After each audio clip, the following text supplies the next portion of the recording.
Badatun taibatun warabun ghafur. Bismillahirrahmanirrahim. Assalamualaikum warahmatullahi wabarakatuh. Pada hari ini PD Wanita Islam Kota Surakarta mengadakan seminar tentang ketahanan kesehatan keluarga, terutama maraknya sekarang penyakit gula, bahkan mulai dari anak-anak kecil sampai dengan orang sepuh, tua, semuanya kok. Bukan semuanya, kebanyakan sudah menderita sakit gula. Untuk itu Wanita Islam Surakarta yang dibidangi dari pendidikan, kita mengadakan seminar yang judulnya itu ketahanan kesehatan untuk keluarga. Sehingga ketika sehat, badan sehat dan sebagainya, ibadah kita juga semakin enak. Begitu Mas. Jumlah peserta sekitar kurang lebih 150-an. Mulai dari ranting wanita Islam, kemudian juga jamaah wanita Islam sampai dengan PD Wanita Islam Surakarta dan wanita Islam forum komunikasi Solo Raya. Matur nuwun.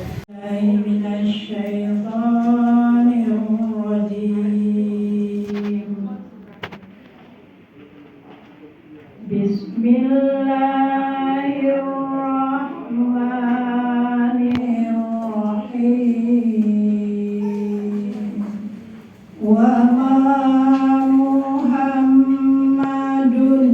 illa rasul. Indonesia Raya tua. Indonesia tanah airku, tanah tumpah darahku. Badatun taibatun warabun ghafur. Cita harapan kita tujuan Bersatu padu bergerak maju di bawah naunganmu, berjuang lillahi kalimat ilahi, membangun negeri, limpahkan rahmat dan hidayahmu, curahkan taufik dan barokahmu, Indonesia kurniamu. Ku bertekad Islam agamaku, Muhammad nabiku. Ku bertekad Al-Quran kitabku, pedoman hayatku. Alhamdulillah, pada hari ini kita diberi kesempatan dalam acara seminar kesehatan. Bagaimana kabarnya Ibu-ibu? Alhamdulillah, luar biasa, Allahu Akbar. Siang pada saat ini kita masih diberi kesempatan oleh Allah, kesehatan, keimanan, keislaman dan bersilaturahmi beserta ibu-ibu yang lain di seluruh kota Solo dan sekitarnya.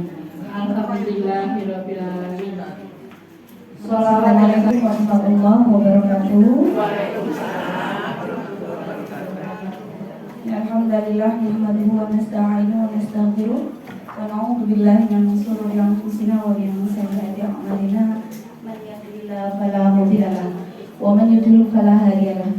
Asyhadu an la ilaha illallah wa asyhadu anna Muhammadan abduhu wa rasuluh. Raditu billahi rabba wa bil islami dina wa bi Muhammadin sallallahu alaihi wasallam nabiyya wa rasulah. Rabbi zidni ilma wa rzuqni fahma amma ba'd. Ini pembukaan berdiri dulu, nggak apa-apa ya ibu-ibu. Segala puji bagi Allah Subhanahu wa Ta'ala sehingga diberikan kesempatan pada hari ini bertemu dengan sekumpulan ibu-ibu yang sangat bersemangat sekali jiwa raganya. Sampai ada slogan-slogan khusus untuk hari ini gitu ya. Kemudian suatu keberkahan bisa diberikan kesempatan yang luar biasa ini bagi saya untuk belajar bersama tentunya. Dikarenakan saya juga masih belajar, apalagi ibu-ibu di sini lebih senior dan lebih memiliki pengalaman yang sangat luar biasa sekali ya, saya yakin itu insya Allah. Salawat serta salam senantiasa dicurahkan kepada Rasulullah Shallallahu Alaihi Wasallam. Beliau adalah suri tauladan yang memberikan seperti oase di tengah gurun ya. Di saat ketidakadanya teladanan pada masa jahiliyah, beliau memberikan keteladanan yang sangat menyeluruh, yang bisa mengangkat kasta wanita, kasta perempuan dari yang paling rendah ke kasta yang paling mulia menjadi ibu yang sangat mulia dalam waktu hanya 20 tahun. Sangat luar biasa sekali. Dalam waktu 20 tahun di Eropa perempuan dihina-hina, di Yahudi perempuan dihancurkan begitu ya. Bahkan di Arab Saudi pun seperti itu. Tetapi Rasulullah melakukan satu proses revolusi, meningkatkan kasta perempuan, kedudukan perempuan. Bahkan menjadi seorang ibu dihormati derajatnya sampai 3 derajat dibandingkan ayah, begitu ya. Sangat revolusioner ya, karena hanya 20 tahun waktu Rasulullah itu mengubah itu semua begitu. Baik ibu-ibu, hari ini izinkan saya untuk menyampaikan materi ya, sharing, berbagi informasi, sedikit pengetahuan yang saya ketahui begitu, yang berkaitan dengan tema hari ini, seminar kesehatan, menciptakan ketahanan keluarga, menciptakan generasi kuat minim gula. Sebelumnya saya mau memohon izin untuk memperkenalkan diri secara menyeluruh ya. Setelah tadi dari Ibu hari ini gitu sudah memperkenalkan saya. Saya itu cukup lama di Cluster Family The Center for Gender Studies. The Center for Gender Studies itu merupakan satu yayasan. Sekali saja namanya CGS Indonesia, websitenya ada di bawah Dr. Dinar Dedikania.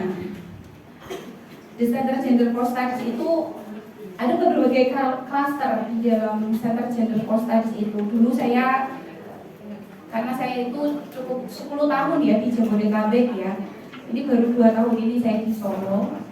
Selama 10 tahun itu saya masuk di Cluster Studies, Cluster Family itu di Center for Gender Studies. Namanya mungkin gender, tapi gerakannya itu anti feminisme dan LGBT. Di Cluster Family itu saya menggeluti terkait dengan salah satunya ketahanan keluarga yang bahasa Jawanya itu dilalah ya.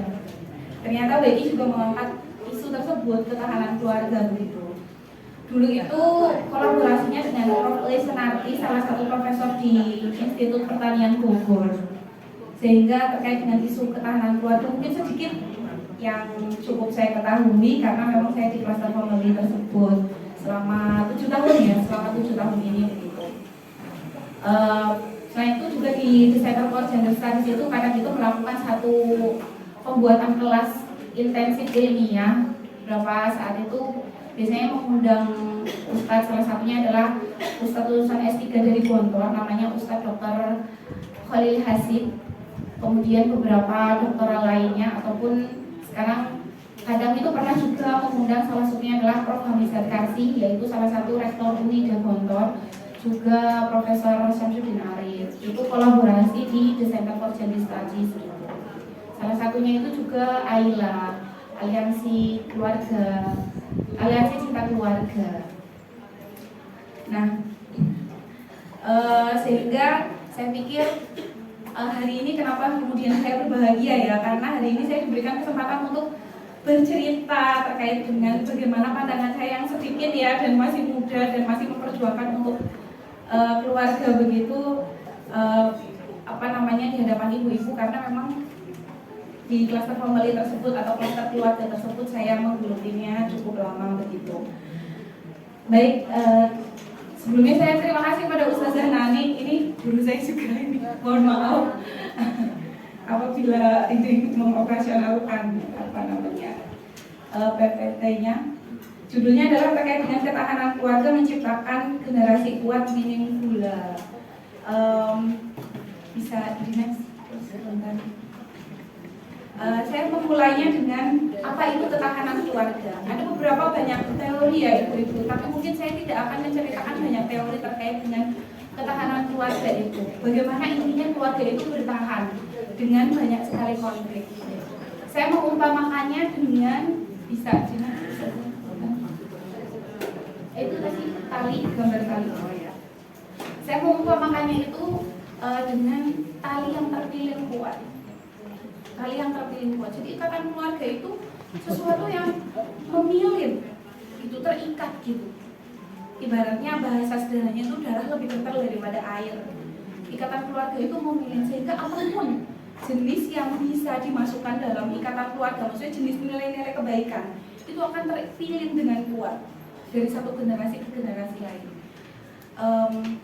Susah untuk dicerai-beraikan karena terpilih dengan kuat ya. Bisa dilihat dari struktur talinya aja gitu, tambang gitu ya. Itu terpilih dengan kuat antara satu dan lainnya, mengikat begitu. Sehingga apabila pada hari ini itu kita disibukkan sebagai ibu rumah tangga dengan pegawaian rumah, ibaratnya seperti itu ya, tetapi kemudian masih memperjuangkan nilai-nilai kebaikan pada satu generasi ke generasi lain, pada anak, apalagi yang sudah memiliki cucu, Masya Allah, itu akan memilin nilai-nilai tersebut dari satu generasi ke generasi lain. Itu yang kemudian menjadi satu kekuatan tersendiri dalam ketahanan keluarga yang membuat satu keluarga itu menjadi sebuah keluarga yang kuat dari segi pondasinya. Kalau misalnya umpama yang lain itu kan biasanya misalnya sebuah sapu ya, lidi yang satu begitu kan. Tapi kalau ikatan ini lebih kuat lagi karena diawali dari mitsakon holizo ya. Kalau misalnya pertama kali menikah dan lain sebagainya, perjanjian yang kokoh, perjanjian yang kuat, sehingga misalnya ada bahasanya apa ya, ada satu keluh kesah gitu, ada satu ganjelan yang besar yang urusannya sama keluarga itu ganjel banget, kayak seolah kayak seluruh jiwa raga itu bermasalah banget gitu.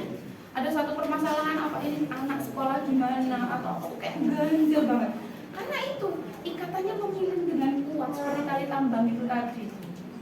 Maka sama dengan permasalahan yang memilih dengan kuat, nilai pun akan memilih dengan kuat ketika diajarkan dari kecil setiap hari, meskipun nilainya sama aja, sholat 5 waktu, subuh ngomong teriak-teriak gitu ya ibu-ibu ya, dikit-dikit naik sendiri, zuhur bengok-bengok ganti kan lebih tinggi nadanya, lalu teriak-teriak subuh masih lembut nadanya, zuhur tinggi, asar tinggi, maghrib isya wah tambah tinggi nadanya, lebih tinggi oktavnya. Next, lanjut. Nah, kemudian saya melihat beberapa referensi terkait dengan ketahanan keluarga itu apa yang mau dicapai, apa yang mau diusahakan, apa yang mau nilai apa yang mau masuk ke dalam keluarga kita begitu ya. Terutama keluarga saya secara khusus, apa yang mau diusahakan dalam ketahanan keluarga tersebut. Salah satu pemikir kontemporer namanya adalah Dr. Jamaluddin Atiyah dari Mesir. Itu mengutarakan satu pemikiran beliau kelahiran 1928, mengutarakan satu pemikiran tentang maqasid al-usra. Jadi apa nih? Sebelum nanti kita masuk, apa dong kaitannya sama kesehatan ini dan lain sebagainya begitu ya. Next. Nah, jadi sebenarnya terkait dengan maqasid al-usra itu nanti ada beberapa penjelasannya. Itu pemikirannya itu salah satunya dari Imam Asy-Syatibi. Itu maqasid syariah sebutannya. Imam Syatibi itu lahir di Syatifa. Ternyata kita punya ulama yang lahir di Spanyol, ibu-ibu. Namanya Syatifa. Cuman kalau Eropa itu nggak bisa ngomong shin, ya. Jadi namanya sebenarnya kalau di Arab Asy-Syatibi gitu ya. Tetapi karena orang Eropa tidak bisa ngomong shin, sebenarnya X ya. X kalau di matematika X itu sebenarnya ya itu tadi. Karena ilmuwan-ilmuwan kita yang aljabar itu ya, karena orang Eropa nggak bisa ngomong sin, jadinya X gitu. Awalnya dari kata syai'un sebenarnya X itu kalau di matematika. Nah, Imam Asy-Syatibi itu membawa terkait dengan maqasid syariah, termasuk diantaranya adalah Ibnu Asyur.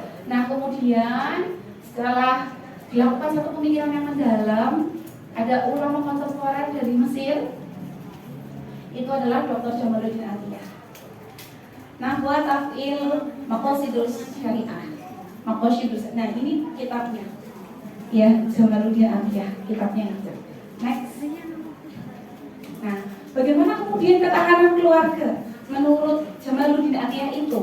Nah, ada beberapa aspek yang dilihat. Ya, yang pertama adalah terkait mengatur hubungan suami istri, menjaga keturunan, kemudian adalah mewujudkan ketenangan cinta dan kasih sayang, menjaga nasab, menjaga keagamaan keluarga, mengatur kelembagaan keluarga, mengatur keuangan, dan dalam hal ini adalah kesehatan dan pola makan merupakan bagian yang menyeluruh, yang tidak terpisahkan dari an-nafs atau menjaga jiwa, yang menjadi fondasi semua makosid lainnya. Tanpa tubuh yang sehat, keluarga tidak dapat menjalankan fungsi agamanya, fungsi sosialnya, maupun ekonominya secara menyeluruh. Jadi saya beberapa kali itu melihat poster wanita Islam ya, salah satunya kalau misalnya yang diangkat itu adalah ketangguhan ekonomi. Itu tidak salah, ya bagus. Yaitu terkait dengan penjagaan perlindungan harta, begitu ya. Tetapi ternyata dalam satu konsep ketahanan keluarga yang mau dibawa dan yang mau diusahakan, yang mau dilatih untuk kuat, itu ternyata banyak aspek, tidak hanya satu aspek saja. Kalau dilihat dari maqasid al-usrah, maqasidul syariah, tidak hanya satu aspek ekonomi saja, tetapi banyak. Nah, salah satunya adalah aspek kesehatan. Selanjutnya, bagaimana dengan salah satu aspek kesehatan yang mau kita bahas, yaitu terkait dengan problematika konsumsi gula. Lanjut. Pertama, ibu-ibu, ada yang kita pahami dengan gula alami, ada yang kita pahami dengan gula tambahan, dan ada yang kita tak pahami dengan gula bebas. Konsumsi gula ini sangat cukup memprihatinkan, tetapi problematika dampaknya nanti saya jelaskan di akhir ya, ibu-ibu.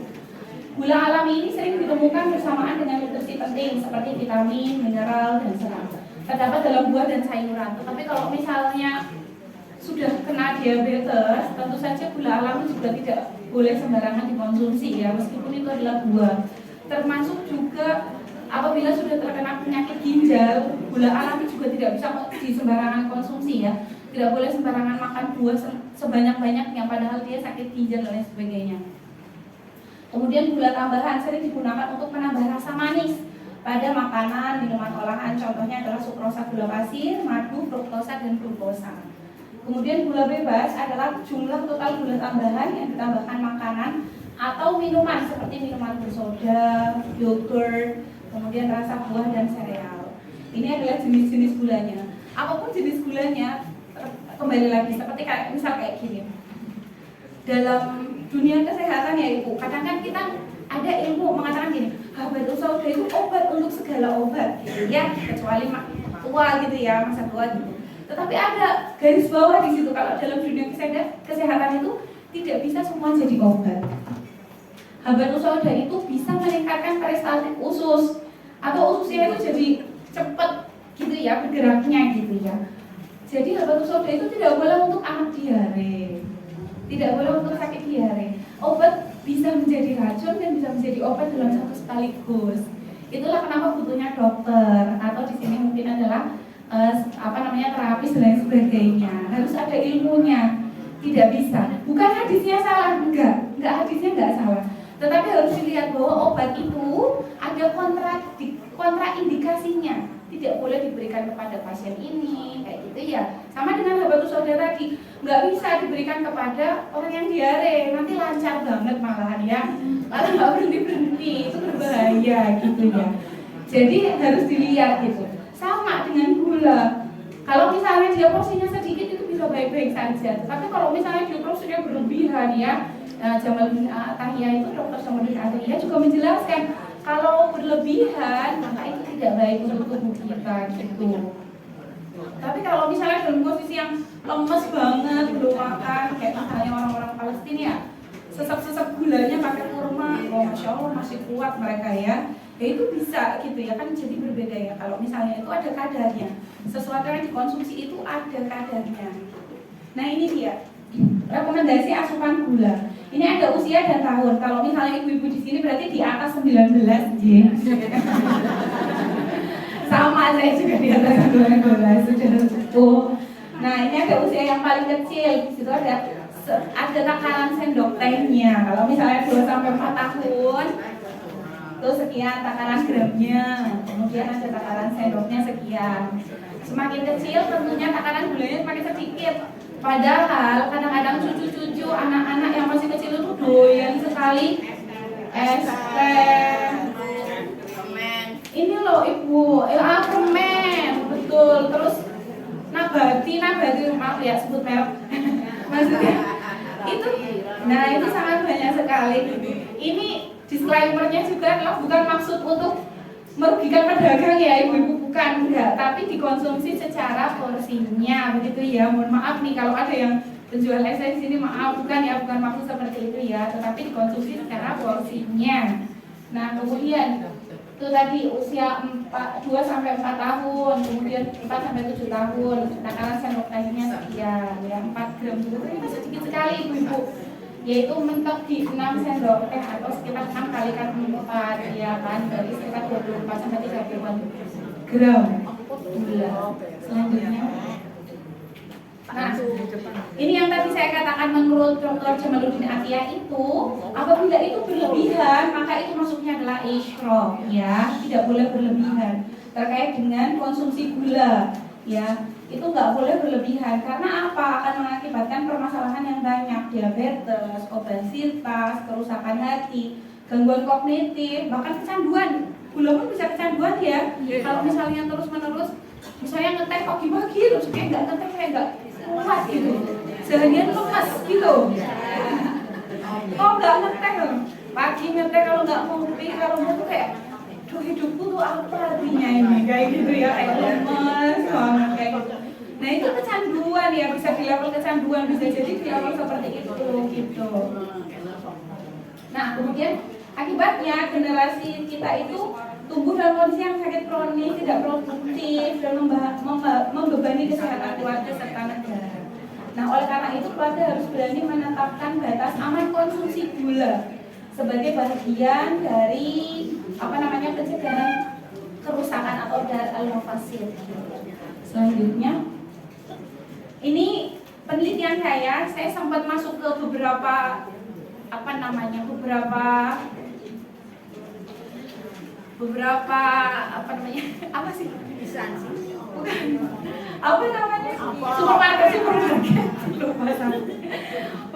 supermarket untuk melihatkan dengan label gizinya, meskipun tersedia di online gitu ya, tapi saya melihat langsung ada beberapa hal, misalnya di sini ABC sirup ini adalah termasuk dalam konsumsi minuman berkemasan ya, yang berkemasan. Nah, ini di luar teh warung, teh tubruk, di luar kalau sekarang yang homo-homo boba-boba, Thai tea, milk tea, ini di luar ini karena ini yang berkemasan.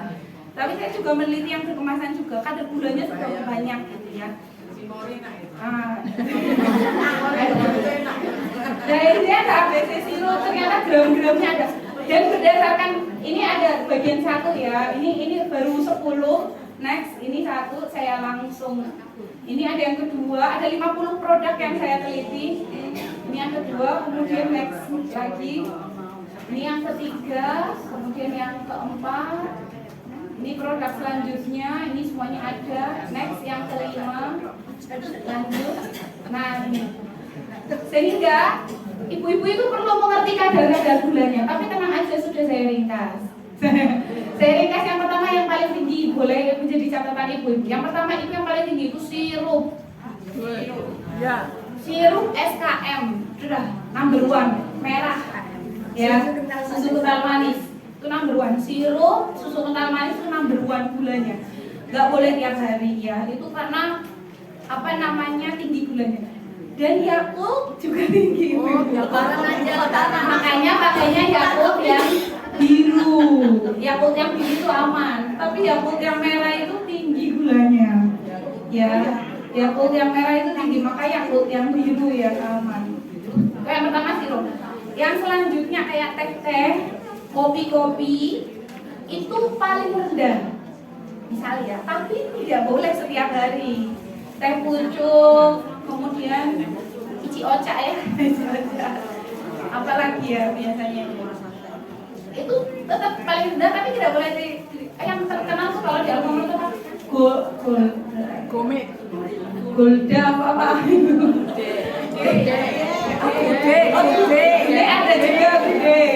Janji jiwa juga ada ya sekarang ya, janji jiwa gitu. Nah itu yang unik sebenarnya itu ibu-ibu. Yang tinggi lagi apabila suaminya ada yang supir, biasanya tuh apa? Minuman berenergi, Pratinder, Red Bull, wah itu tinggi banget. Ekstra susu. Suka kayak kalau di Solo itu Josu ya, ekstra juga tinggi sekali juga. Tinggi banget itu. Josu, terus kemudian tadi itu tinggi. Yang rendah juga adalah misalnya minuman ion. Itu contohnya Pocari Sweat, itu rendah. Tinggi lagi, jadi tinggi rendah. Tadi apa yang saya ini ya? Minuman berkarbonasi soda, Fanta, Sprite itu gulanya tinggi juga. Fanta, Sprite itu tinggi. Jadi yang pertama yang tinggi itu adalah Fanta, Sprite atau minuman berkarbonasi. Tapi number one-nya sirup sih tetap. Nomor satunya itu sirup, SKM. Itu nomor satu. Yakult termasuk di situ. Nomor 2-nya itu adalah minuman berenergi. Nomor 3-nya adalah minuman berkarbonasi. Sprite, Fanta, yang kayak gitu. Yang rendah itu sehari sekali ya, tapi ya kalau bisa nggak setiap hari sih, ya Pocari Sweat, kemudian teh itu boleh lah itu ya. Itu rendah gitu, tapi ya tidak bisa sehari sekali, kalau bisa sehari ya. Kemudian lanjut. Nah, problem gula, diabetes mellitus. Problem gula itu adalah salah satunya itu diabetes mellitus tipe 2 dan gagal ginjal. Saya lihat ini tidak bisa menjadi sekarang itu tidak cuma permasalahan untuk ibu-ibu, bapak-bapak ataupun yang sudah sepuh saja loh ya.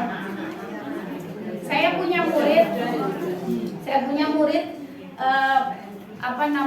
usia, jadi dia habis selesai lulus kelas 6 begitu ya.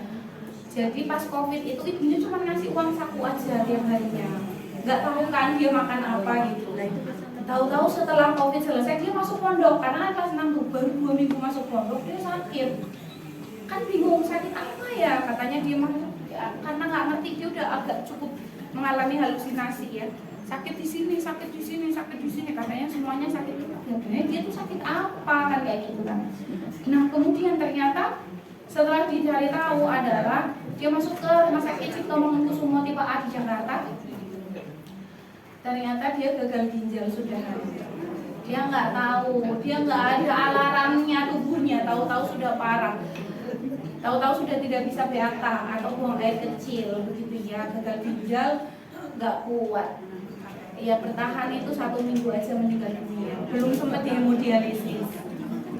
Gitu. Itu baru masuk pondok, anaknya mana lembut banget, baik banget, sopan banget. Nah gitu kan sayang ya, anak yang baik-baik harus ini kan, maksudnya mana baik banget, kepalanya juga bagus gitu ya. Maksudnya adalah walaupun yang namanya qadarullah ibarat mas seperti itu ya. Jadi itu gagal ginjal. Ternyata ibunya setelah cari tahu ketika libur COVID itu ibunya kan ngajar, karena kan tetap masuk ya. Anaknya jajannya ale-ale tiap hari, pagi siang sore. Teh gelas pagi siang sore. Nah itu akhirnya yang membuat kemudian seperti itu terjadi. Satu lagi, kemarin saya baru ngomong sama tetangga tanya iseng-iseng anak kecil gitu, usia berapa, punya berapa bersaudara. Saya pikir itu cuma dialami di Depok aja ya Bu ya. Berapa bersaudara? 4 bersaudara, tapi 1 meninggal ketika usia berapa, sakit apa? Ketika kelas 1, kakak saya katanya kayak gitu, sakit apa? Itu banyak minum ale-ale, gagal ginjal. Itu ternyata di hadapan kita ibu anak kecil di hadapan kita. Sebenarnya saya ada videonya, mau dilihat videonya barangkali. Dilihat di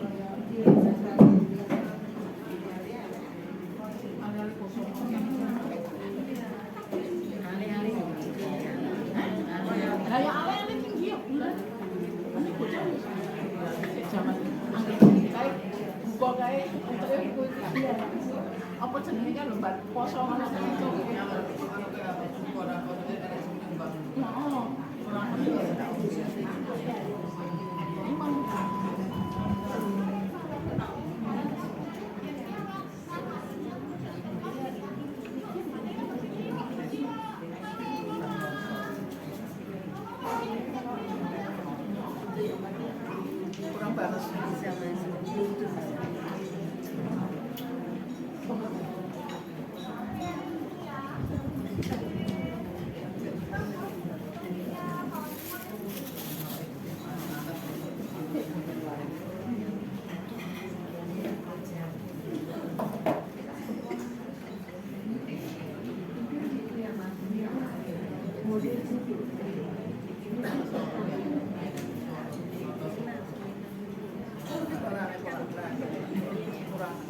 kurang maju dulu Pak, bawahnya aja.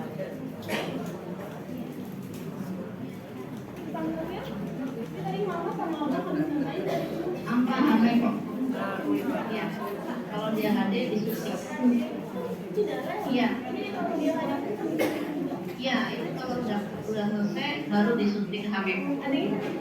Gagal ginjal. Ya. Dari usia 13 tahun baru habis lebaran. 13 tahun. Sekarang usianya 14.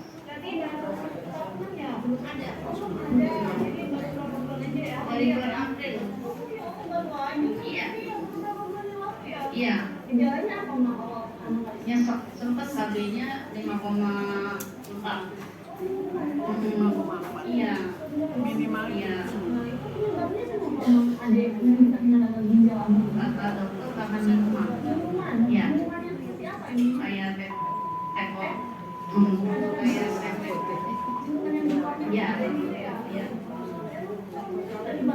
Enggak sih, soalnya udah air putih kurang. Jadi namanya di sekolah kan kita nggak tahu dia minum apa. Kalau di rumah dibawain air putih, cuman ya di sekolah kan nggak tahu kita ya. Iya. Kalau ya saya kan juga waktu pulang dia iya.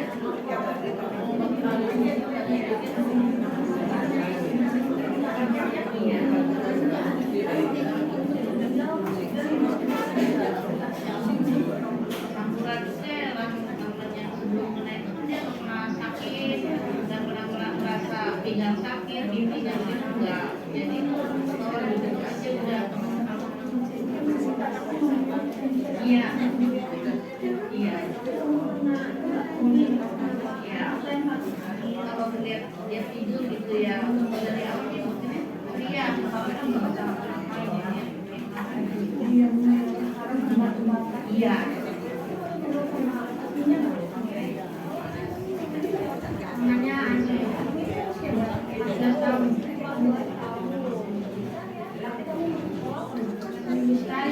seminggu sekali, jadi karena dengan sakit ya.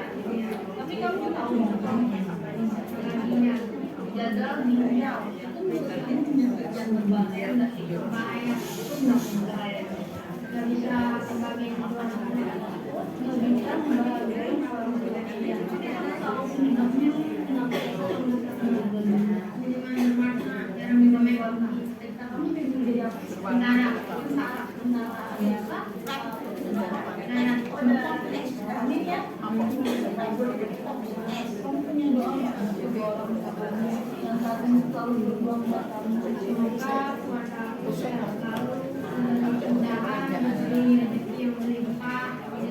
kalau saya hubungannya jangan cedera kaki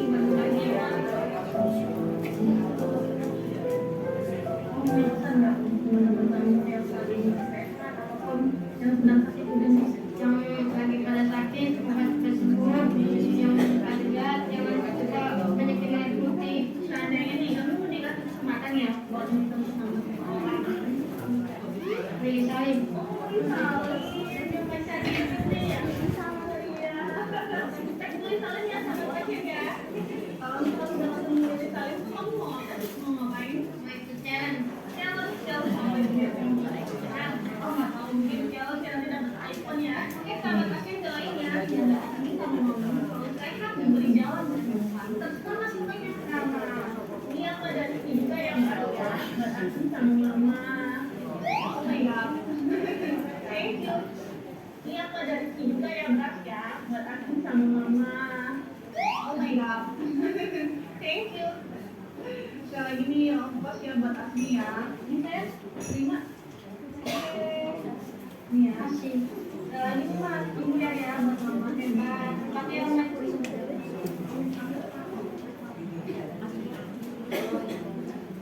Serta ketika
tadi itu adalah 2 video ya ibu-ibu. Yang pertama itu adalah terkait dengan gagal ginjal. Perlu diketahui untuk gagal ginjal sendiri, barangkali ada keluarga yang pernah mengalami hemodialisisnya kadang 1 pekan itu 2 atau 3 kali ya bolak-balik ke rumah sakit untuk melakukan hemodialisis gitu. Jadi si anak pun di sekolah sepekan cuma 1 kali saja gitu. Nah, itu salah satu yang akhirnya berdampak pada problem yang lain gitu, terkait dengan pendidikan anak dan lain sebagainya gitu. Nah, kemudian dampak konsumsi gula berlebih yang tadi video tadi itu adalah salah satunya. Konsumsi gula berlebih pada anak memberikan dampak serius sistemik terhadap berbagai Ya.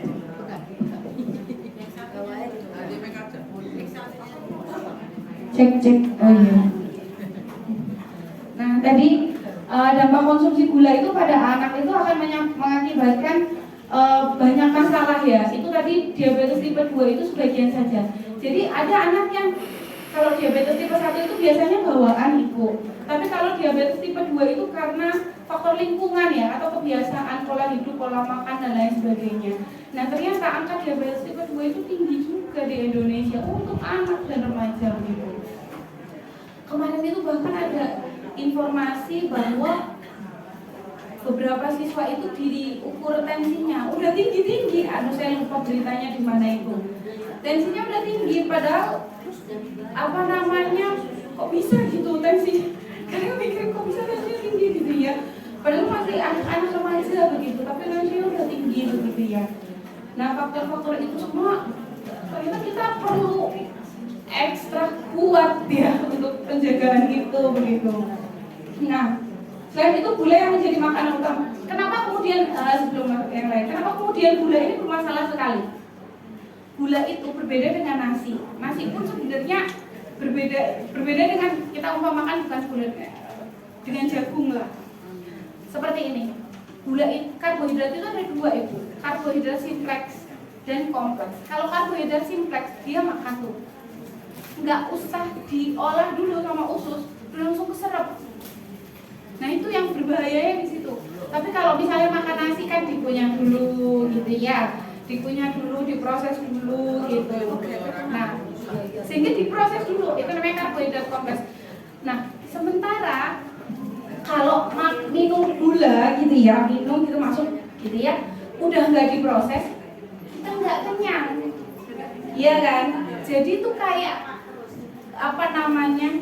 mekanisme sistem tubuhnya itu, alarm tubuhnya bilang kayak ini belum kenyang kayak gitu kan. Padahal secara kalorinya gitu kan, kalorinya dan gulanya itu udah cukup untuk kekuatan tubuh kita nih gitu. Tapi sinyal tubuhnya bilang belum kenyang, lambungnya belum keisi gitu. Akhirnya tetap makan, nambah gula lagi. Nah, kalau misalnya kita makan ngunyah dulu, otaknya mikir tuh sinyalnya gitu. Ini ngunyah, ini diproses sama peristaltik ususnya, diproses sama lambungnya. Namanya karbohidrat kompleks. Jadi kenyang, nggak nambah lagi. Males lah makan ini gitu ya, udah kenyang gitu kan. Nah, bedanya seperti itu. Anak-anak kayak gitu. Kalau apalagi orang Indonesia ya, kalau belum nasi kan belum kenyang, gitu kan. Nah, kan kalau misalnya cuma minum air kan, air manis kan, ya itu mah minum air manis, bukan apa namanya. Padahal kalorinya sama. Apalagi kalau misalnya apa namanya ini dessert tuh apa? Ya gitu ya, donat cake gitu ya. Gak apa-apa, tapi jangan berlebihan. It's okay, gak apa-apa, jangan berlebihan. Puding manis boleh, tapi kan puding bisa bikin plan ya, sebenarnya ya, gitu. Itu ini banget. Tapi memang Solo ini karena gula itu juga pabriknya keraton ya. Dilematisnya gitu. Solo ini gula pabriknya keraton. Tapi nyatanya ya ibu-ibu ya, di Singapura itu, kalau negara Singapura itu sudah dilabelin loh.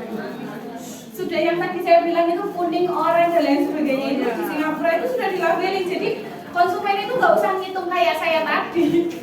Gitu. Oh ini udah kuning, oke saya ambil gitu ya. Oh ini merah gitu, jangan gitu. Kalau di Singapura dilabelin, tapi kalau di Indonesia dilayang tapi beberapa tok katanya ya. Tapi saya sendiri belum mengamati secara langsung. Ini kemarin saya ngambil datanya itu kalau nggak di supermarket itu di apa namanya Lotte sama di Indomart sama di beberapa supermarket yang lain yang saya ambil data produknya, tetapi saya belum masuk layar memang waktu itu gitu untuk melihat apa namanya produknya dan regulasi gula di rumah sakit di supermarket tersebut gitu. Kemudian selanjutnya, nah dampak ini dia. Kenapa kemudian saya bilang misalnya nih ibu-ibu itu mengangkat apa namanya ekonomi untuk ketahanan keluarga. Lah kalau misalnya sakit kan boncos juga dompetnya ya ibu-ibu ya, habis semuanya. Bahkan anggaran APBN-nya aja ini saya masih pakai kurs yang 16.000 ya ibu. Saya 16.000. Ini saya masih pakai kurs 16.000 karena saya menulisnya itu sebelum terjadi huru hara. Jadi apa namanya? Itu aja untuk APBN negara itu apa namanya bisa menghabiskan sekian triliun, 100 triliun untuk penyakit diabetes saja. Ini belum termasuk teman-teman sejawat perawat yang pegang di hemodialisis. Wah, pasiennya nggak berhenti itu. Hemodialisis itu luar biasa banget, banyak sekali gitu. Jadi pengaturan ekonomi itu ternyata nggak cuma masalah mencarinya, tapi bagaimana ini diposkan pada pos yang tepat gitu. Ibaratnya kan seperti itu ya Bu ya. Nah ini aja ketika udah sakit, kalau ada keluarga yang sakit itu kan perjuangannya sangat luar biasa sekali, waktu, tenaga dan lain sebagainya, sehingga ketahanan keluarganya juga akan menjadi lebih rentan begitu ya. Kemudian selanjutnya, nah ini dia tadi yang saya katakan apa namanya dari 1645 apa namanya anak dengan diabetes mellitus itu 75% diabetes mellitus tipe 2. Kalau tipe 1 tadi yang keturunan, ibaratnya seperti itu, misalnya ibunya punya gestasional gitu ya, diabetes waktu kehamilan atau memang ibunya itu diabetes gitu ya. Ternyata yang tipe 2 itu justru lebih banyak. Berarti itu adalah faktor lingkungan, makan, konsumsi asupan begitu ya. Selanjutnya, nah, bagaimana dengan peran orang tua, ibu-ibu di sini? Saya pribadi secara khusus yang memiliki banyak kekurangan. Selanjutnya, saya juga masih belajar ya. Meskipun di sini ibu-ibu WI dan semuanya perempuan, saya merasa saya perlu mencantumkan peran ayah juga, gitu ya, biar berkeadilan. Nah, ketika kemudian perempuan itu diungkapkan sebagai madrasatul ula, maka ayah itu sebagai mudir al-madrasah, kepala sekolahnya, ya. Sehingga di sini ayah itu dalam satu perannya adalah dalam maqasid syariah keluarga, ayah dominan dalam penyediaan biaya makanan bergizi, pencegahan bahaya yang besar, wajib mengalokasikan anggaran belanja buah, sayur, protein. Kalau misalnya tidak bisa ideal seperti itu bagaimana? Pakai standar rendah tidak masalah, tahu tempe juga nggak masalah, itu protein, begitu ya. Sekarang aja tahu tempe mahal ya, sayur juga mahal ya, pecel. Nah, gitu. Nah, kemudian serta membatasi pembelian minuman manis dan junk food. Bukankah kalau misalnya nambah minuman manis dan junk food itu kan juga nambah anggaran ya ibu-ibu, sepantasnya nambah anggaran, udah nambah anggaran, nambah penyakit pula ya kan. Maka dikurangi gitu, dikurangi. Nah itu butuh usaha effort yang luar biasa ya, apalagi ini anak lapar makan apa ya, anak lapar makan apa ya, lapar terus perasaan mulutnya gitu kan. Nah, mie instan itu termasuk ya itu. Itu ada penelitiannya orang India kemarin itu masuk reportasenya di CDC atau di mana ya, di CNBC. Itu namanya Ultra Processed Food (UPF). Ternyata masyarakat Indonesia anak-anaknya itu, misalnya nih kenyang itu bisa 100%. 30% masyarakat anak-anak Indonesia itu 30% kenyang karena UPF. Coba, misalnya kenyang full 100%, 30% diantaranya itu asupannya adalah UPF atau Ultra Processed Food. Itu penelitiannya tuh orang India, saya lupa namanya. Itu lagi ramai dibahas. Ternyata orang Indonesia kayak gini. Jadi bukan masalah dia seberapa kaya atau seberapa miskin, Bu. Sekarang itu nggak dilihat. Ada penelitian dosen saya namanya Dr. Fitri Dianingsih.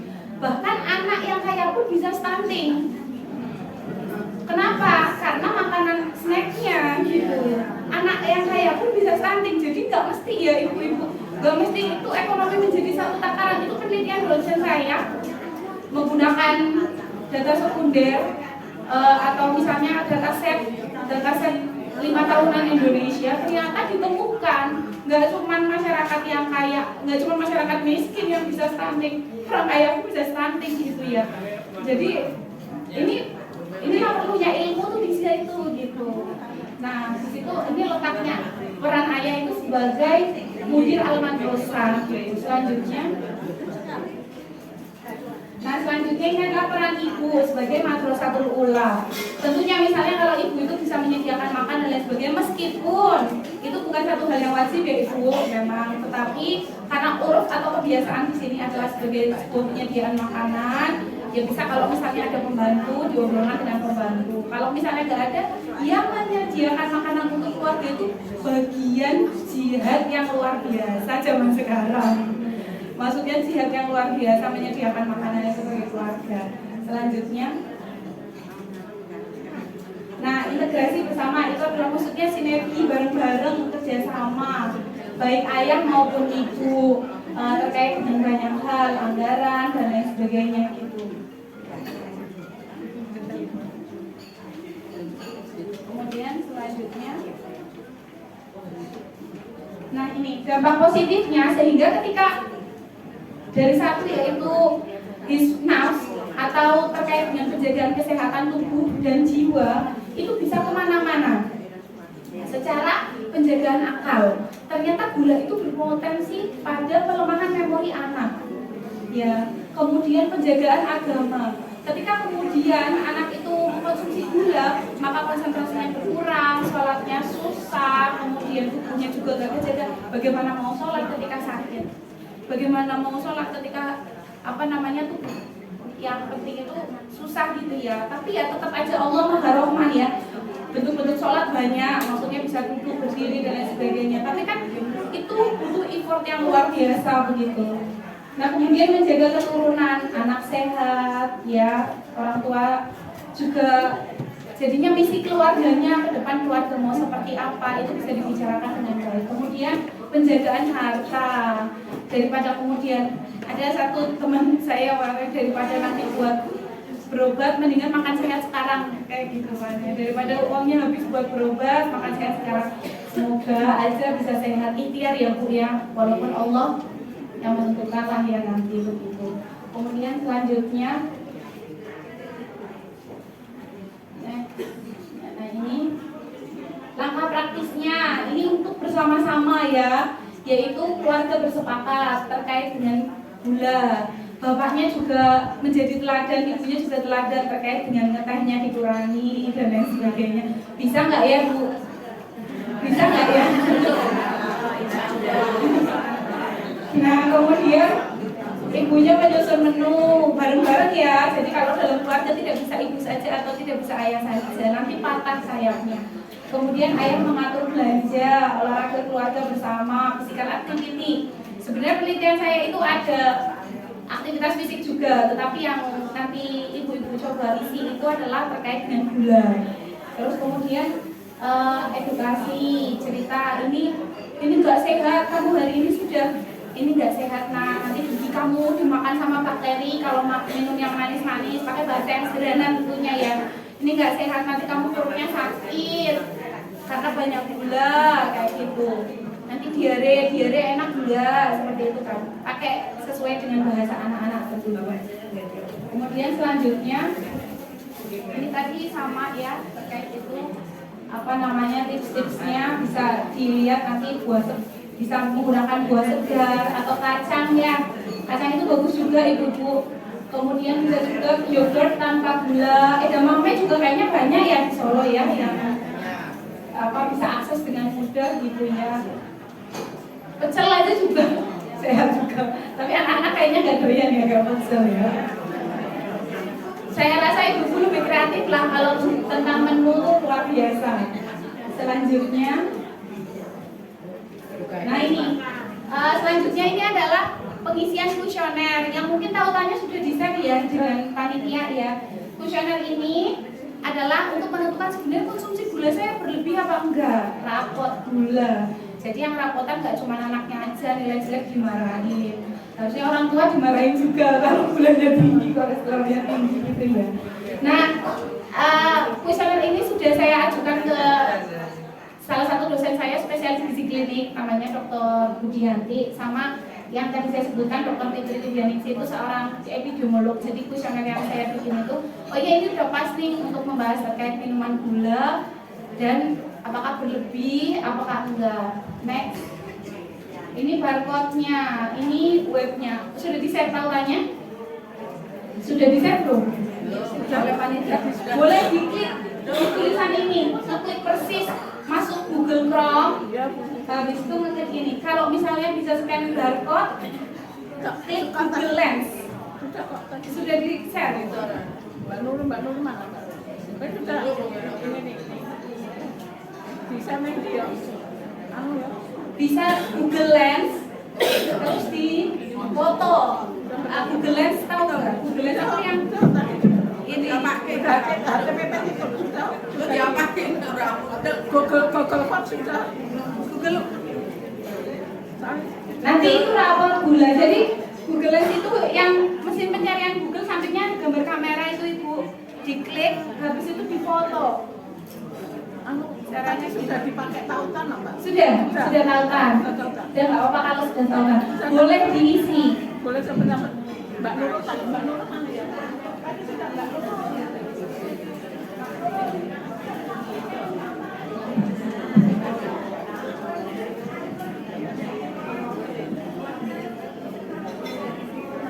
Nanti ini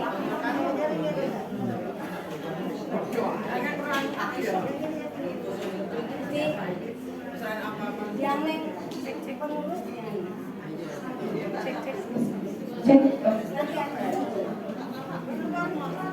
Bisa difoto dulu, mungkin nanti bisa foto, nanti tanya anak dia ini kalau kayak gitu ya, kayak gitu aja. Difoto nanti tanya anaknya aja kalau misalnya agak kerepotan, difoto terus dia ini gimana caranya gitu, biar masuk ke barcode itu. Sudah difoto?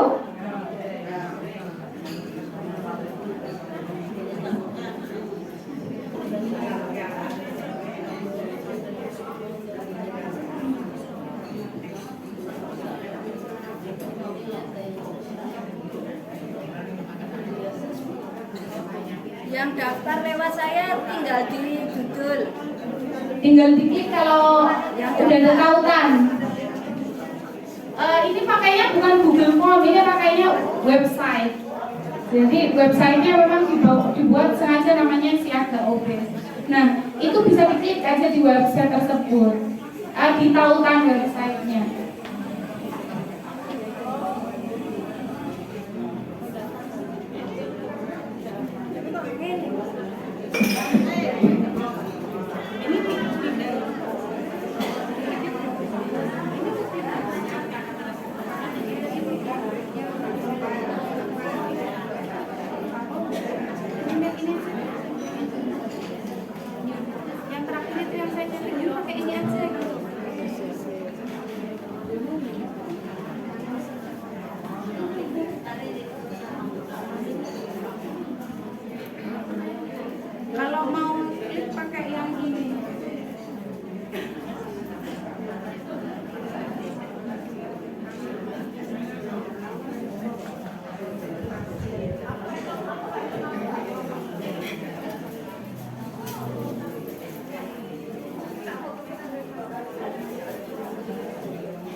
Bisa Mbak, coba Mbak. Iya. Sudah ada yang bisa masuk?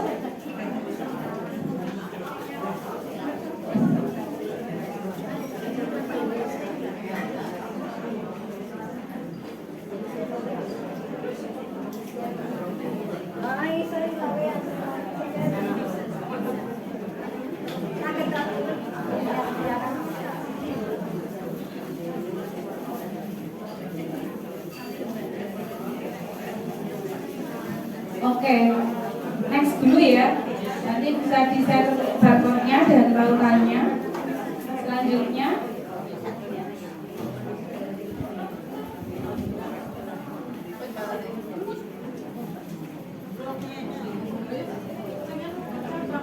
atau mau ngisi dulu, lagi ngisi ini yang sudah masuk, lagi ngisi.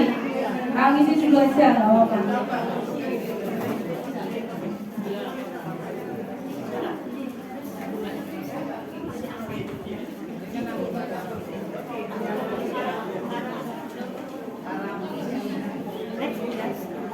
Bisa Mbak. Isinya di kamar kanan. Isinya di rumah. Oh iya. Oke, kesimpulannya adalah ketahanan keluarga Islami tidak mungkin tercapai tanpa perhatian serius pada kesehatan. Sebenarnya tadi faktornya itu nggak cuma masalah ayah dan ibu ya. Sebenarnya regulasi pemerintah juga perlu terkait hal ini. Cuman memang ya itu masih menjadi satu proses advokasi ya atau pendampingan untuk membuat satu regulasi yang menyeluruh terkait dengan gula. Khususnya dalam hal ini adalah konsumsi gula ya. Berdasarkan Fakultas Syariah Dr. Jamaluddin Atiyah, ibu dan ayah memiliki peran yang saling melengkapi. Ibu sebagai pelaksana harian dan madrasah pertama, sementara ayah sebagai pemimpin, penyedia dan pengawas. Kemudian gerakan generasi unggul minum gula adalah wujud nyata dari Hifz an-Nafs, Hifz al-Aql dan Dar al-Maqasid yang menjadi ruh makosid. Dengan keluarga yang sehat secara fisik, mental, dan spiritual, kita mencetak generasi yang cerdas, beriman kuat, dan siap mengemban amanah kekhalifahan. Mulai dari keluarga kita hari ini. Next, selanjutnya. Nah, ibu-ibu, insya Allah ya, semoga Allah meridhoi. Selanjutnya, karena kemudian misi ketahanan keluarga itu misi bersama, kami itu berencana juga mengadakan workshop. Semoga sih bisa kolaborasi dengan wanita Islam ya. Kali ini selain minim gula, temanya adalah ketahanan keluarga membangun imun generasi fitrah tanpa zina dan LGBT. Karena ini sangat merasakan sekali, gitu ya. Ditunggu saja nanti kalau misalnya rezeki bisa kolaborasi, saya sangat berbahagia sekali ya. Utamanya dengan PWWI-nya siapa tadi ada ibu Oh iya. Temanya itu selanjutnya adalah kami berencana akan mengadakan workshop terkait dengan ketahanan keluarga membangun imun generasi fitrah tanpa zina dan LGBT. Kemarin kan Satpol PP juga baru nangkep di Sriwedari ya Bu ya, LGBT. Dan sebenarnya saya ada kelompok remaja. Niatnya kelompok remaja tersebut itu mau ngaji bareng. Sudah dibentuk kelompoknya. Nah, ternyata tiba-tiba pagi-pagi dapat WA dari ketua yang saya bentuk itu, kuliah di kampus Islam di Solo. Bilangnya kayak gini, mohon maaf saya mau mengundurkan diri. Nah, kenapa kok mau mengundurkan diri gitu kan? Tanya-tanyalah sama teman sejawatnya, kenapa kok tiba-tiba dapat WA mau mengundurkan diri padahal komunitas pengajiannya taklimnya baru dibangun. Ternyata dia ketahuan LGBT, laki-laki sudah sampai berzina.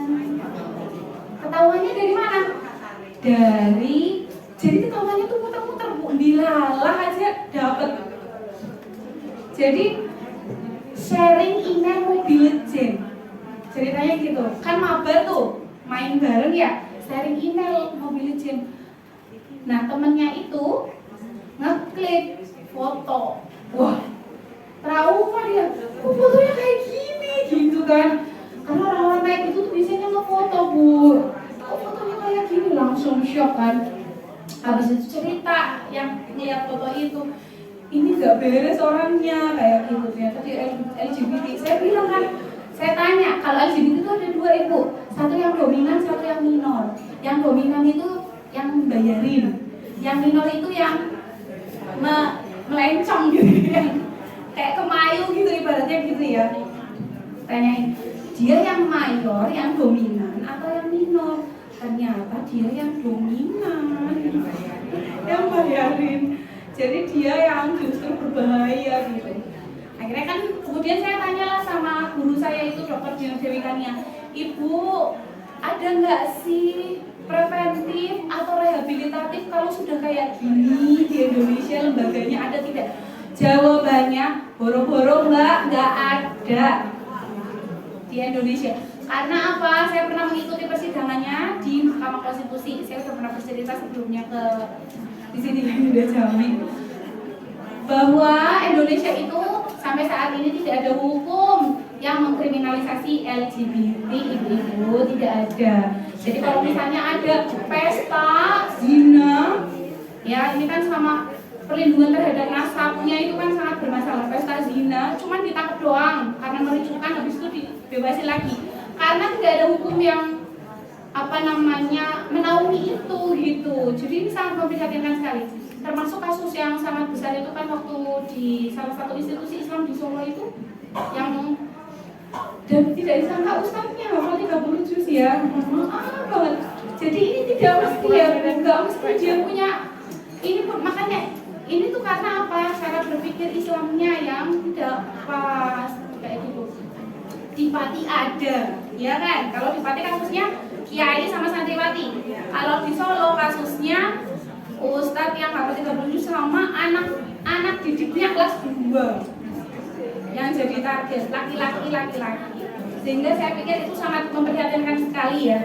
Nanti kalau misalnya Allah kasih kesempatan untuk bisa mengadakan workshop ini, karena ini pembahasannya mendalam terkait zina dan LGBT ini dan lagi booming sekali. Dan kalau misalnya ibu-ibu mau melihat data kesehatan dimanapun tempatnya, CDC, Amerika, Indonesia, data kesehatannya Kemenkes, semuanya nomor 1 HIV pasti adalah kelompok G atau LSM, lelaki suka lelaki. Sekarang sebutannya macam-macam, ada juga BL, boys love, sebutannya macam-macam sekali. Kalau misalnya sebutannya lain orang alfabet geng, LGBTQ, bla bla bla bla, oh banyak sekali. Nah itu nomor 1-nya adalah penyakit itu, HIVS itu, ya LSM itu gay, tapi ya itu ya orang sana itu, aku tak mau dihapuskan gaynya, kenapa nggak dimasukkan penyakit? Itu sudah dikeluarkan dari diagnosa penyakit. Awalnya dulu itu dijadikan penyakit, terus habis itu dikeluarkan dari diagnosa penyakit DSM, psikologi, jadi dibilang itu normal. Nah itu bermasalah sekali, ya. Itu salah satu bentuk ketahanan keluarga bagaimana gitu. Selanjutnya next itu kayaknya untuk Indonesia lebih sehat dan afiat. Terima kasih, itu saja dari saya. Mohon maaf segala kekurangan. Jazakumullah khairan katsiran. Wassalamualaikum warahmatullahi wabarakatuh.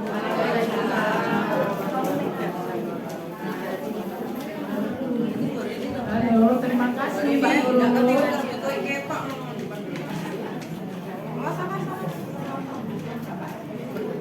Atas ibunya, maaf ibu-ibu.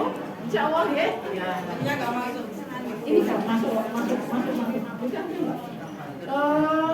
Monggo yang mau tanya kepada. Untuk pertanyaan pertama, saya sebutannya aktivitas fisik mungkin ya. Aktivitas fisik bisa nggak sih mengurangi gula begitu? Kalau misalnya dalam kondisi yang normal atau baik-baik saja, fungsi pankreas yang regulasi insulin atau yang membuat tubuh kita itu bisa mengolah gula dengan baik, itu bisa untuk menurunkan apabila sehat. Ya, apabila sehat itu bisa aktivitas fisik itu menurunkan kadar gula. Misalnya habis makan gula naik tuh 140, gitu ya misal. Kemudian aktivitas fisik bakar kalori, maka bisa turun lagi begitu. Apabila pankreas masih sehat. Tapi jika tidak, ya butuh suntik insulin begitu.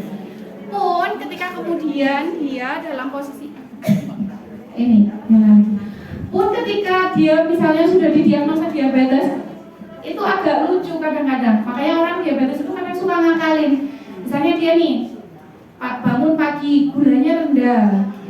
Nah, gula rendah harus teh dong. Tetap harus minum manis. Ya.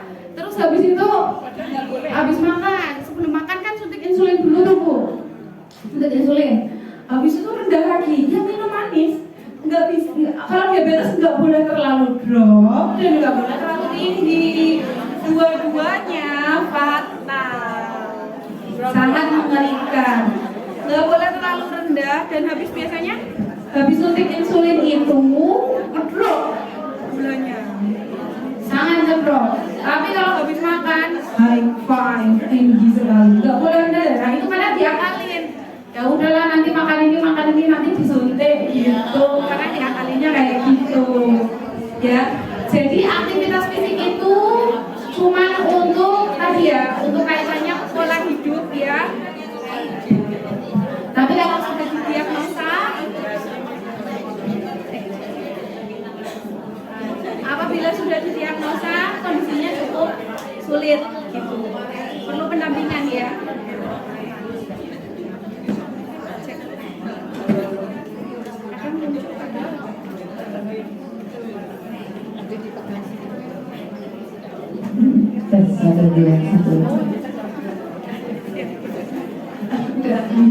Olongnya. Nah kemudian apabila malam hari itu pipis apakah sudah mencakup gagal ginjal gitu ya? Sebenarnya ada beberapa yang terlihat ya, misalnya gini, apabila dia itu gagal ginjal itu biasanya kulitnya tuh lebih hitam ibu-ibu. Pasien-pasien hemodialisa itu hitam sekali kulitnya. Sama ketika kemudian misalnya sakit hepatitis ya, kan ikterik, matanya kuning, seleranya itu kuning, sebenarnya kelihatan saja hal-hal itu kayak gitu. Tetapi gejala itu kan sifatnya cuma di luar, tidak bisa itu nampak sampai diagnosa itu tegak, gitu ya. Maka itu tidak bisa dipastikan seperti itu, kayak gitu ya. Sehingga itu belum tentu terkait dengan ginjal, bisa juga ya terkait dengan masih gulanya juga dan lain sebagainya. Tinggi apa rendah gitu. Ya begitu, jadi belum tentu itu terkait dengan ginjal juga. Sehingga kalau misalnya mau pasti, boleh cek kesehatan, karena kan sekarang alhamdulillah pemerintah setiap 1 tahun sekali itu menggratiskan cek kesehatan, dan itu akan diperbarui setiap tahun, gitu kan. Nah itu boleh dimanfaatkan di rumah sakit puskesmas terdekat, karena itu gratis. Terutama kalau perempuan kan bisa cek itu ya, pap smear ya, gitu. Nah itu perlu, mumpung gratis Bu. Kalau gratis kan happy ya. Ibu-ibu, pokoknya kalau gratis ayo kayak gitu. Lanjut, selanjutnya terkait dengan glukosa, fruktosa dan lain sebagainya. Itu tidak bisa sederhana seperti itu. Sebenarnya kalau sukrosa itu antara glukosa dengan fruktosa itu sama-sama terkait dengan bagaimana kemudian itu pengolahan dalam tubuhnya itu. Misalnya penyerapannya dan lain sebagainya. Tetapi yang kadar yang paling tinggi itu yang namanya adalah fruktosa, sukrosa. Itu tinggi sekali, itu tinggi sekali gitu. Nah, itu perlu diwaspadai. Kalau misalnya di label kemasan ada tulisan seperti itu, maka dilihat baik-baik kayak gitu. Usahakan yang gramnya paling kecil sekali, jangan pilih yang tinggi gitu, karena itu penyerapan di tubuhnya sangat cepat dan sebagainya gitu ya. Nah, terus apa itu yang suka manis tadi? Suka manis? Ya, nanti bisa tanya lagi setelah ini boleh. Yang sukanya manis? Tidak boleh langsung berhenti total. Tidak boleh langsung berhenti total, tetapi harus disapih. Ya, disapih sedikit-sedikit. Cek. Misalnya sehari 3 kali, maka ibu 5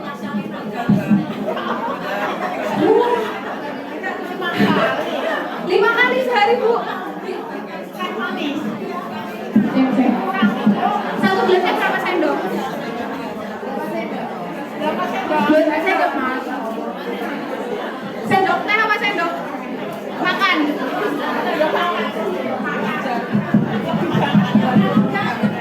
Iya. Nah itu namanya sudah di fase kecanduan. Nah sudah di fase tersebut, ibu secara sadar harus menghipnotis diri ibu untuk ini berbahaya. Karena dosen saya malah ngajarinya gini. Kalau ngomong hipnotis diri langsung ngomong ini racun, begitu ya. Namanya kan ngomong hipnotis ya.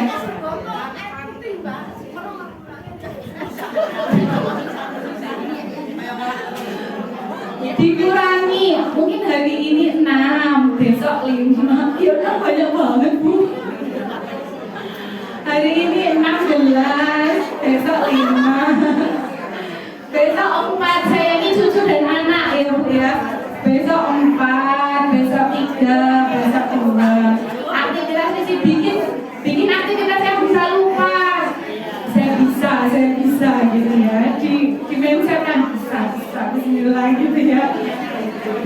Aktivitas yang bisa lupa apa kira-kira? Misalnya kalau Mas ya udah tidur aja baca Quran gitu ya. Ini lagi training nih. Jangan saya dikondisikan keluarganya ini lagi training nanti lemes gitu. Karena dia kalau dalam mes itu berkunang-kunang Ustaz. iya. Coba aja 2 minggu kalau mau training kayak gitu nanti nggak pusing lagi. Bertahan 2 minggu. Coba aja bertahan 2 minggu ya. Ada yang pakai teknik sampai ngelepas makan nasi. Bertahan 2 minggu, setelah itu biasa. Itu pusingnya 2 minggu pertama aja ibu-ibu. Insya Allah ya. Kalau misalnya agak lama sedikit 3 minggu. Jadi, aduh gimana ini pusing punang-punang. Itu respon tubuh karena habis bulannya. Tapi itu 2 minggu aja adaptasi kayak gitu. Nanti tubuh itu pinter kok. Ya, insya Allah tubuh pinter. Mumpung masih pinter ya. Mumpung masih pinter. Maksudnya masih dikasih sinyal gitu kan. Oh ini bahaya, ini enggak, mumpung masih dikasih sinyal. Itu bertahan 2 minggu, 3 minggu. Setelah itu nggak pusing lagi, biasa aja. Ya, makanya tadi masa trainingnya itu 2 minggu, 3 minggu maksimal. Apakah dengan puasa Ustaz? Senin Kamis gitu? Boleh puasa, daun sekalian monggo. Daun sekalian monggo, bagus. Sampai terbuka semua basirohnya. Itu boleh monggo.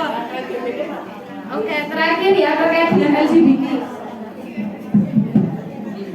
Jadi terkait dengan LGBT ini sangat rumit sekali. Kayak gini ibu-ibu patokannya.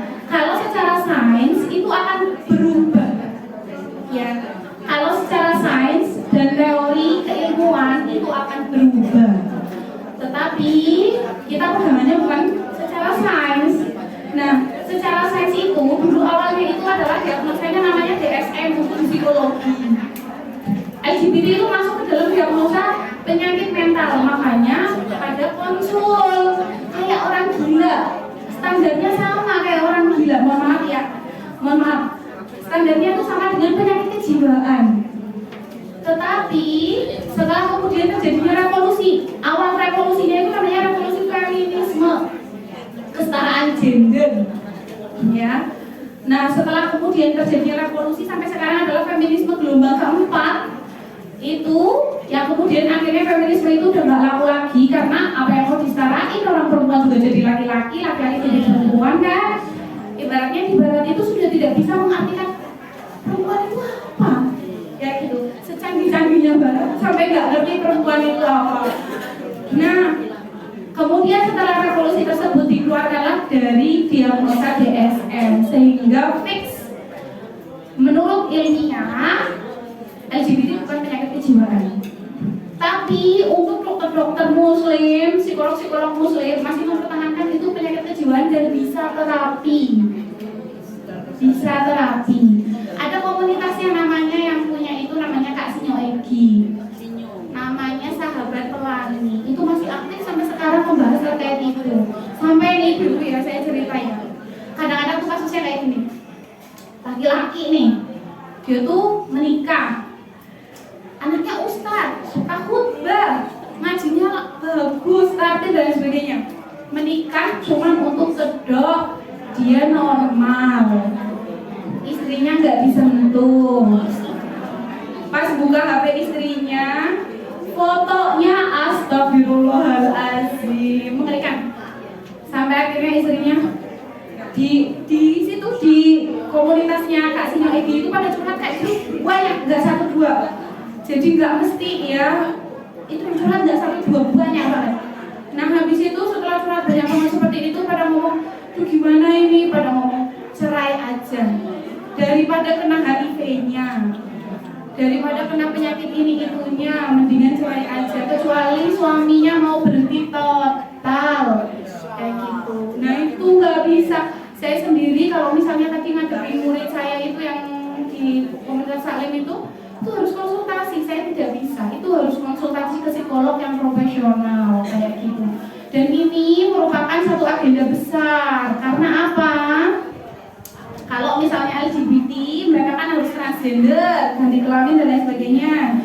Biaya dari farmasinya tinggi, maka yang mensponsori banyak. Biar mereka itu transplantasi inilah, ganti inilah, tempel itulah, gitu ya. Jadi banyak sekali. Ini agenda internasional. Nah kemudian, ketika ini banyak agenda internasional yang mau biayain ini dan lain sebagainya kayak gitu. Bahkan sampai sekarang itu ada mau diusahakan penelitian transplantasi uterus. Jadi laki-laki nanti bisa hamil.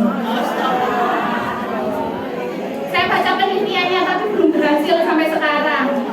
Transplantasi uterus, biar laki-laki ditempelin rahim. Lah kan kalau misalnya yang sponsorin kan farmasi-farmasi besar tuh, internasional tuh.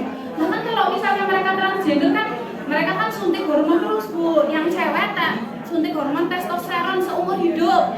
Nanti dia suaranya jadi cowok.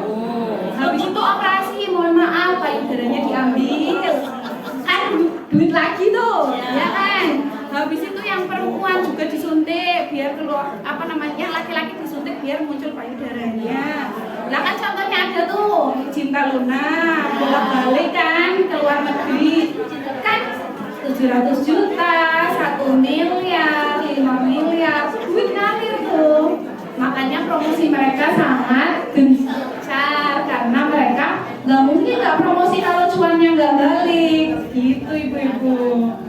Intinya seperti itu ya. Jadi kalau LGBT ini bahasan yang sangat seru, makanya pengennya dijadiin workshop itu tadi karena kemungkinan bisa seharian untuk pembahasan ini gitu. Terima kasih.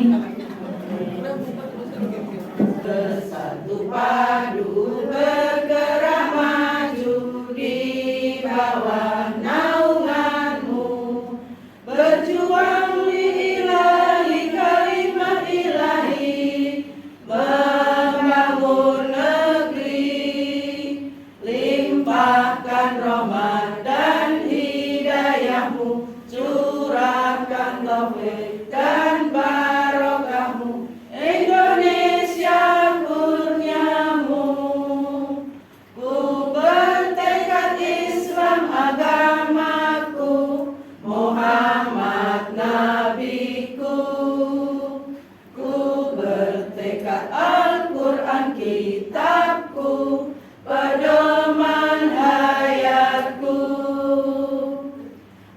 Membangun negeri, limpahkan rahmat dan hidayahmu, curahkan taufik dan barokahmu. Kami wanita Islam cabang Laweyan mengucapkan selamat tahun baru 1 Muharram 1448 Hijriah. Wanita Islam jaya. Kami pimpinan daerah wanita Islam Kota Surakarta mengucapkan selamat tahun baru 1 Muharram 1448 Hijriah. Pimpinan daerah wanita Islam semangat dakwah.